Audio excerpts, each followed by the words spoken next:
So picture this, it's the 80s, the air is thick with the sound of Michael Jackson and Prince. My musical world was, let's say, pretty limited. Then one afternoon my friend Kurt Lee hands me this cassette tape. It had Steel Pulse, True Democracy scrawled on it in Sharpie. I'd never heard of them, never even really listened to reggae beyond what occasionally slipped through on the radio. I remember looking at it thinking, reggae? Isn't that just for, like, beach parties? I took it home, popped it into my Walkman, and pressed play. From the opening notes of Chant a Psalm, I was gone. It wasn't just music, it was a story, a protest, a history lesson all rolled into one irresistible rhythm. The bass line had me nodding my head instantly, and the lyrics were talking about things I'd never considered, worlds away from what I was used to. It was powerful, political, and profoundly moving.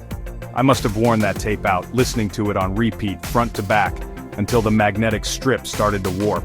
That single cassette tape wasn't just a gift from a friend, it was a key that unlocked a whole new universe for me. It was the moment I realized music could be more than just a background soundtrack. It could be a force for change, a source of identity, and a deep, spiritual connection.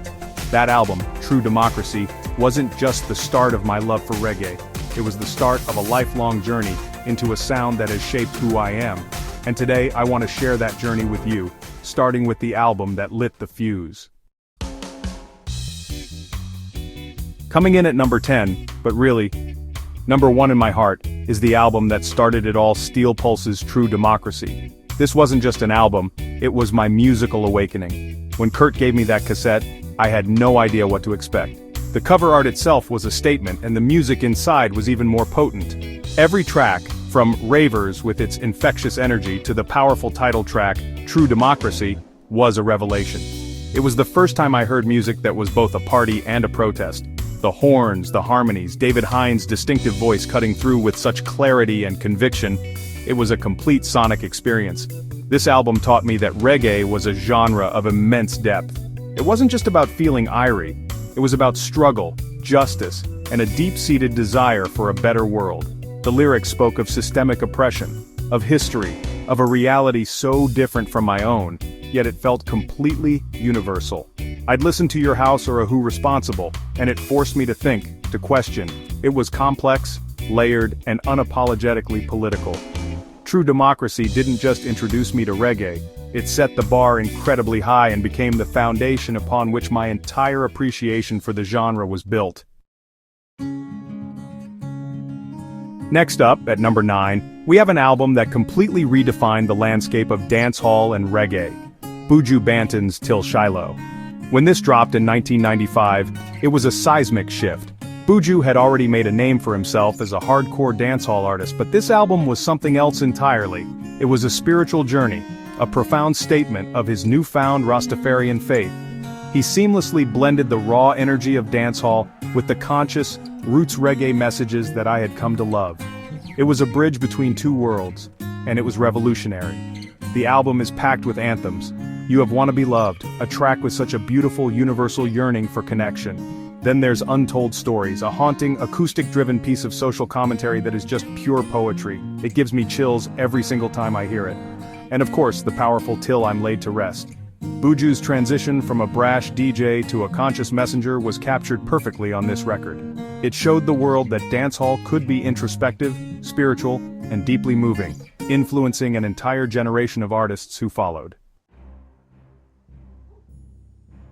At number 8, we have an artist whose voice is as smooth as silk, Freddy McGregor, and his incredible album, Hard to Get. Now, Freddy is a legend, a veteran of the genre, but this album from 1992 is a personal favorite. This isn't the fiery protest of Steel Pulse or the spiritual journey of Buju.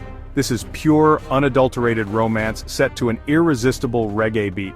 It's the kind of music you put on a Sunday afternoon when the sun is shining and you just want to feel good. The production is so clean, so polished, but it never loses that authentic reggae soul. What makes Hard to Get stand out is its consistency. Every single track is a gem. The title track itself is an absolute classic, a timeless tune about the sweet pursuit of love. But then you have songs like Midnight Lover and Passion at Large that keeps romantic vibes going. Freddy's voice is the star of the show. It's effortless, emotive, and carries so much warmth. This album is a masterclass in songwriting and vocal performance within the reggae genre, proving that a powerful message can also be a tender one. Coming in at number 7 is an artist who is, without a doubt, one of the greatest voices in the history of reggae music, the one and only Beres Hammond. And for this spot, I had to choose the ultimate collection, Can't Stop a Man. I know, choosing a compilation is a bit of a cheat, but hear me out. For an artist as prolific and consistently brilliant as Beres, a single studio album just doesn't do his legacy justice. This collection is the perfect entry point, a comprehensive journey through the heart and soul of a true musical icon. It's basically a reggae education on 2 discs. From the moment you hear that gravelly, soulful voice on tracks like Tempted to Touch or Putting Up Resistance, you're hooked. He has this incredible ability to convey pain, joy, love, and struggle, sometimes all within the same song. He's the king of crafting songs that feel both deeply personal and universally relatable. Whether he's singing a sweet love song like Rockaway, or a powerful social commentary like Can't Stop a Man, his delivery is always filled with passion and authenticity. This collection isn't just a playlist, it's a testament to an artist who has been the soundtrack to so many people's lives for decades. At the halfway point, number 6, we have to talk about the king, the legend, the man who took reggae from the streets of Kingston and brought it to every corner of the globe. Bob Marley. And the album is Exodus. Look, you could pick any Bob Marley album and make a case for it, but Exodus holds a special place. Time magazine named it the best album of the 20th century, and who am I to argue with Time magazine? This album was recorded while Marley was in exile in London after an assassination attempt in Jamaica. You can feel that context, the pain, the defiance, the hope, in every single note. This album is a perfect tale of 2 sides. Side 1 is pure fire and brimstone, the prophet Marley calling out injustice with tracks like Natural Mystic, So Much Things to Say, and the powerful title track Exodus. It's revolutionary music. Then you flip the record and side 2 is a celebration of life, love, and unity. It's a suite of his most iconic and beloved love songs, Jamming, Waiting in Vain, 3 Little Birds, and the incomparable One Love, People Get Ready. Exodus is not just an album, it's a cultural document, a spiritual statement, and a musical masterpiece that continues to inspire millions. For number 5, let's bring it into the 21st century with an artist who has carried the torch of conscious reggae with such incredible style, Tarrus Riley, and his 2009 album, Contagious. In an era where dancehall was dominating the airwaves, Tarrus Riley came through with a sound that was fresh and modern, yet deeply rooted in the traditions of classic reggae. This album was, and is, a breath of fresh air. It proved that roots reggae still had a powerful and relevant voice in the contemporary music scene. The production is slick, the melodies are infectious, and the messages are as potent as ever. What I love about Contagious is its balance. My favorite song on the album is Superman, but the album goes so much deeper. Tracks like Start Anew and the title track Contagious are filled with uplifting, positive vibrations, while Good Girl Gone Bad featuring Conscience shows he can ride a modern dancehall rhythm with the best of them. Tarrus Riley's voice is just phenomenal, powerful, clear, and full of emotion.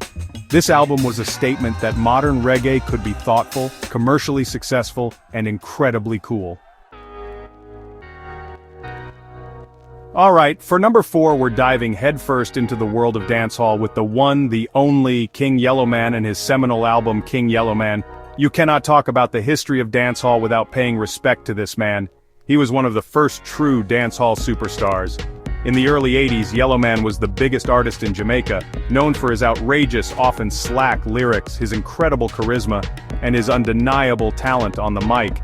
He was, honestly, a phenomenon, and this album captures him at the absolute peak of his powers. This album is pure, raw, unadulterated dancehall energy. It's built on the classic rhythms of the era provided by the legendary Roots Radix Band, and Yellowman just flows over them with such confidence and wit. Tracks like Jamaica Nice and Keep On Moving showcase his humorous storytelling style, while Still Be a Lady shows he could also handle more traditional themes. Yellowman broke barriers. As an albino, he faced a lot of prejudice, but he turned it into his strength, becoming a symbol of confidence and defiance. He laid the blueprint for the dancehall DJ as a larger-than-life character, influencing countless artists who came after him.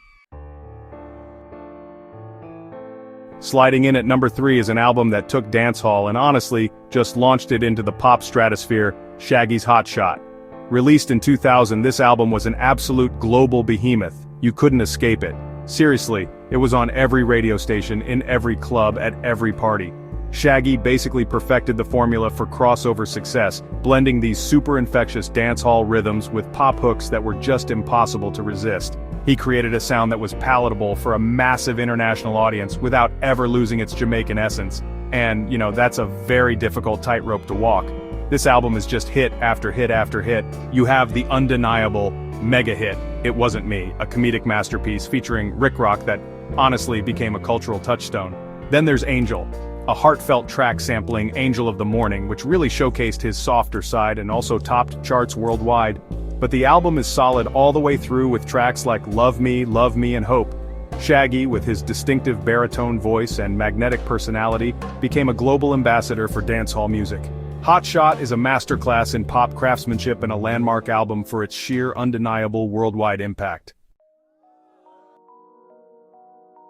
At number 2, we have the Emperor of Dancehall, the two-time Grammy winner Shabba ranks, with his groundbreaking album As Raw as Ever. If Yellowman was the king of the early 80s, Shabba ranks totally defined the sound and style of dancehall in the early 90s. He was brash, he was bold, and his deep, booming voice was instantly recognizable.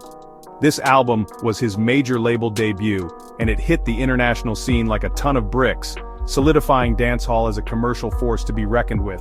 Shabba was the total package, the voice, the swagger, the style. As Raw as Ever is an essential dancehall document, it features the massive hit Trailer Load of Girls, a track that became synonymous with Shabba and introduced his big bad brawling persona to the world. But the album is so much more than that one hit. You have the iconic collaboration with Maxi Priest on House Call, which was a huge chart success, and tracks like The Jam with KRS-One, which showed the deep connection between dancehall and hip-hop. Shabba's raw, unapologetic energy is all over this record. He didn't water down his sound for anyone, and in doing so, he brought the authentic energy of the Jamaican dancehall to a global stage. And finally, my number 1 reggae and dancehall album is a record that, honestly, just completely took over the world and redefined what was possible for a Jamaican artist. It's Sean Paul's Dutty Rock. Released in 2002, this album wasn't just a hit, it was a cultural reset. It dominated the charts, the clubs, and the airwaves for years. Sean Paul created a sound that was undeniably dancehall, but had this universal pop appeal that honestly, no one had ever achieved on this scale before. He made the entire world want to speak in patois and learn the latest dance moves from Kingston. Dutty Rock is a flawless album. Every single track could have been a single. Gimme the Light was the spark, but then came the Inferno, Get Busy Like Glue, I'm Still in Love with You featuring Sasha, Baby Boy with Beyonce. It was a relentless assault of pure, infectious, rhythmic genius. The production, largely from Jamaican producers, was top tier, creating beats that were impossible not to move to. Sean Paul's unique flow, his catchy hooks, and his undeniable charisma made him a global superstar. More than any other album on this list, Dutty Rock put dancehall at the absolute center of global pop culture, and its influence is still felt today. So there you have it, my top 10, from the roots reggae revelation of Steel Pulse to the global dancehall domination of Sean Paul. Now I know what some of you are thinking. Ryan, how could you leave out insert legendary album here? And you're right, a top 10 list is a brutal, impossible task. It's like trying to choose your favorite child, if all your children were amazing, rhythmically gifted geniuses. This list isn't the definitive list, it's my list. It's my story, told through the albums that have been the soundtrack to my life, from that first cassette tape to today. The beauty of reggae and dancehall is that it's a living, breathing culture. It's constantly evolving, yet it always stays connected to its roots of storytelling, resistance, and celebration. It's the music of the people, and it has this incredible power to connect us. Whether we're in Kingston, London, or right here watching this video, it's a conversation that started long before I pressed play on that Walkman, and it will continue long after we're gone. The beat, as they say, goes on. And that's the most exciting part.